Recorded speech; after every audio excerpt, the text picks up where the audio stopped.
ચોમાસાને લઈને તો ગુજરાતના પડોશી રાજ્ય મહારાષ્ટ્ર સુધી ચોમાસું પહોંચી ચૂક્યું છે અને હવે ગુજરાતમાં ચોમાસાની એન્ટ્રીની ઘડીઓ ગણાઈ રહી છે।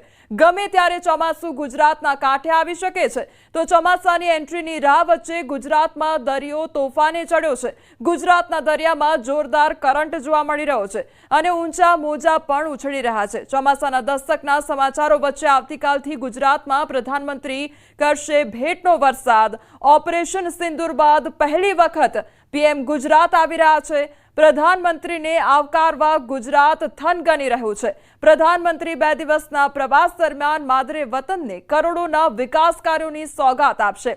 તો આ સમાચારો વચ્ચે આજના બીજા રાજકીય મોટા સમાચાર એ છે કે વિધાનસભાની 2 બેઠકો પર પેટા ચૂંટણી જાહેર થઈ ગઈ છે। વિસાવદર અને કડીની બેઠકો માટે 19મી જૂને મતદાન થશે અને આ જંગ ત્રિપાંખીયો બની રહેવાની પણ શક્યતા છે।